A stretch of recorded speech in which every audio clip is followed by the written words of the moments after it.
Dzień dobry. No i muszę powiedzieć, że jestem zawstydzona. Nawet bardzo. Bo tyle lat mieszkam w Sopocie i nie byłam w Grodzisku. Nigdy. I tylko mogę podsumować tak. Przyjdźcie tutaj, bo jest bardzo fajnie. To jest zaskakujące, bo idzie się normalnie ulicą Hafnera, przechodzi się przez budynek muzeum, mały, i nagle jest zupełnie inny świat.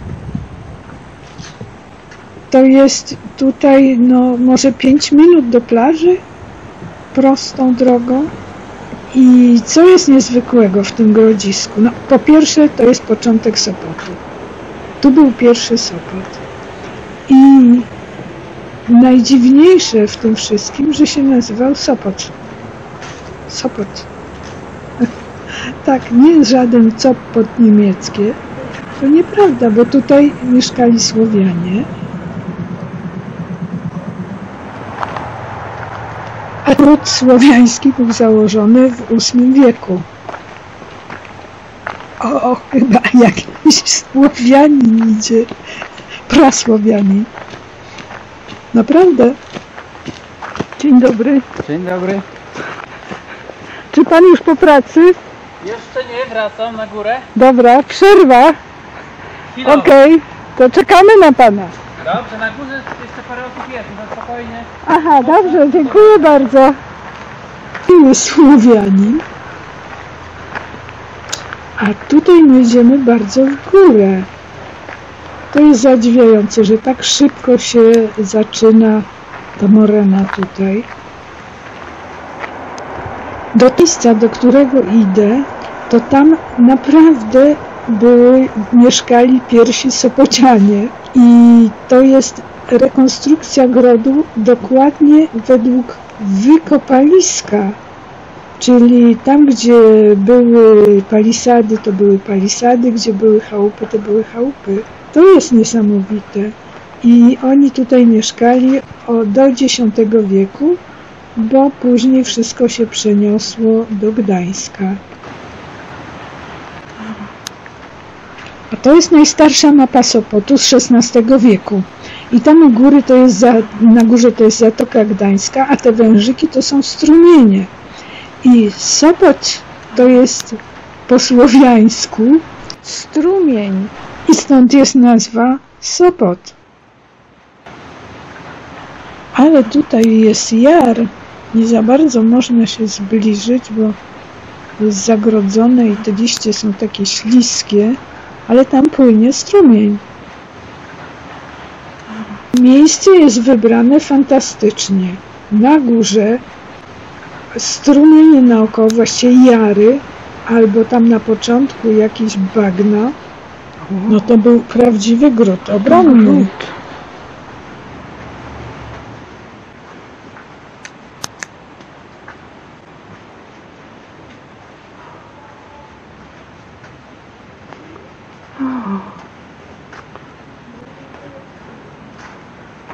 Dzień dobry.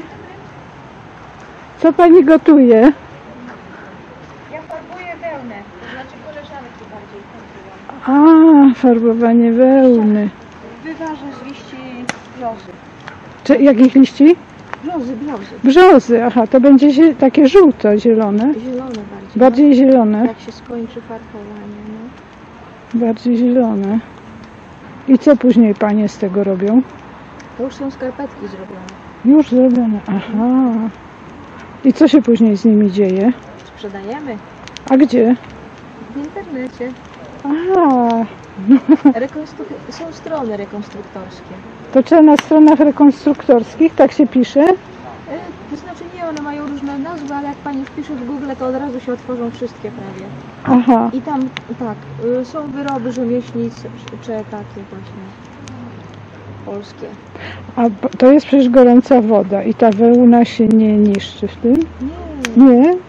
No bo zawsze mówią, żeby prać wełnę w jakiejś chłodnej Tak, wodzie. Ale farbowanie to co innego, bo ona się nie może zagotować, dlatego ja tu stoję. Aha, Ona jest czyli- mocno ciepła, ale nie będzie się gotowała. aha. No ciekawe. I co jeszcze Panie tutaj produkują? Czy tworzą właściwie Tam, może? można tak podejść, tak krajki Tak. robią. Aha. Kobiety na tabliczkach i na bartku. To zaraz tam pójdziemy. I jeszcze jakie kolory Panie tutaj robią? I dzisiaj zielony robimy, no A bo w mamy ogóle? jeden garnek. Tak, a w ogóle z czego jeszcze Panie korzystają? Na przykład z korzenia marzanny to wychodzi taki karmien, bardzo ciemny, czerwony, albo taki wręcz burgund. Z marzanny korzenia. Tak, z korzeni, tak. Także jest bardzo dużo tych roślin farbierskich. Dużo, tak, No, tak. dzisiaj to już nie żadna tajemnica, bo nawet książki są do kupienia. Tak, ja widziałam. Ale może niewiele osób chce się w to bawić. No dobrze. Bo wszyscy minerałami już farbują, nikt się nie bawi, ale jednak co natura, to natura. One są takie wycieniowane, takie są dotknięte ręką ludzką i No. mają taki piękny klimat, taki posmak. No tak, a przecież dywany. No, tak, No, tak te samo. dywany, które były barwone roślinnie, to one są i są i są, a te szczególnie z początkowego okresu właśnie sztucznie barwionych, to one tylko trochę się rozleje wody, to puszcza, Tak, tak. prawda? To prawda, Tak. to prawda. No, prawdziwa wełna, ta 100% ma to do siebie, że jak chwyci kolor, to no zawsze. To dlatego nie trzeba mieć tych wykładzin wełnianych, bo się ich nie ubierze. A tak, jak jest plama, to też się nie dopierze. Koniec. No dziękuję bardzo Proszę za tę bardzo. rozmowę. No idziemy do krajek. Tutaj jestem. Tu jest tak wszystko naokoło. O, pani, która nam tak wszystko ładnie wytłumaczyła w zielonej sukni. Fajnie tutaj jest. To jest chyba na imprezy miejsce. Dobre.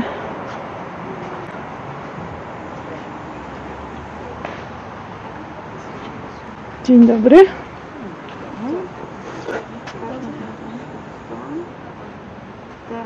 Praca w re. Trzecią, czwartą, piątą, tak? Trzecią, czwartą, piątą. Czyli tak, pierwsza jest na dole, a druga jest u góry, czyli my chcemy wyciągnąć trzecią, czwartą już jest u góry i piątą, i żadnych innych. Trzecią, czwartą, piątą. Tak. Czyli szóstą spuszczamy w dół. No teraz takie te krajki są bardzo modne do torebek. Coś tu zostało z tą nitką. Może trochę szersze. Trochę szersze. Prawda? Ja przełożyłam, bo taką mieszkam. Może jednak ja nie ruszyłam tego. No nie rozpraszam, bo ja widzę, że to jest potrzebne skupienie jest. Dobrze. A pani co robi? Robię taką skandynawską technikę, która się nazywa nullbinding. Jeszcze raz, bo nie zrozumiałam. Jaka? Nullbinding, Aha. taka technika ze Skandynawii, znaczy z całego świata tak naprawdę, ale powiedzmy, że tam była najbardziej charakterystyczna. No I co, to jest igła i palec, tak? tak. Aha. Robi się węzełki jakby cały czas. W zależności, ona może i bardzo wiele rodzajów. Aha, to W można zależności- nawet wzory uzyskać, tak? Tą techniką. Różne typy ściegów. Różne typy ściegów. Aczkolwiek wzory można uzyskać poprzez zmianę koloru po prostu. Aha, i to jest skarpeta. Tak. No i tych ściegów jest bardzo dużo, w zależności od regionu tak naprawdę. A proszę, Prawdopodobnie po prostu też twórcy sami wymyślali sobie jakieś tam sposoby własne przekładania igły i jakby no, przez to różne powstały, prawda? a tą wełnę to pani też farbowała tam w tym garku? To mnie. To nie. Ta I co jest, później się dzieje z tą skarpetą? Ta skarpeta jedzie do Francji, bo jest zrobiona na zamówienie. A, no to super. Akurat ta konkretna. Ta konkretna. A jak jest, jak jest niekonkretna, to co? Znaczy ja robię zazwyczaj na zamówienia. Na zamówienia. Aha. A jeżeli nie mam i robię do jakiejś własnej satysfakcji, no to później gdzieś tam sprzedaję. Aha. Po prostu. Fajne te skarpety. O, można sobie dotknąć, zobaczyć. Ja muszę iść po inną kubkę, Dobrze. która jest. To ja dotknę je, dobrze? Zgubiłam, gdzie mamy Bartką. Bardzo szorstkie i bardzo grube. I pewnie ciepłe. Ale nie wiem, czy bym je włożyła. Wszędzie pani nić. A to co to jest to? Wełna. To jest Taka wełna. prosto obcięta? No nie, wyczesana. Ale tak, to jest wyczesana. owcza wełna. Wyczesana. Aha. To jest znowu jest tak samo. Nie tak samo, to jest Nie. na krzyżyk. A. Na trójce będzie w takim razie biała. Sprawdź, czy na pewno jest tylko jedna... Wiem, na trójce będzie biała, na skos będzie też biała i później... Aha, A też nie rozpraszaj mnie proszę. No dobra. tak. No dobrze, że nie. Przecież nie należy rozpraszać, bo to jest skupienie potrzebne. Nitki mogą się pomylić. Ciekawe, bo te panie odtwarzają stare rzemiosło, ale to nie jest tylko na pokaz, tylko rzeczywiście coś, no nie powiem, że produkują, tylko tworzą i sprzedają. To jest świetne, a to jest bardzo ciekawe do oglądania. Rozglądam się za starosłowianinem, ale jeszcze nie wrócił. A na dole to tak jak na tej starej mapie było widać woda, jakieś bagienka.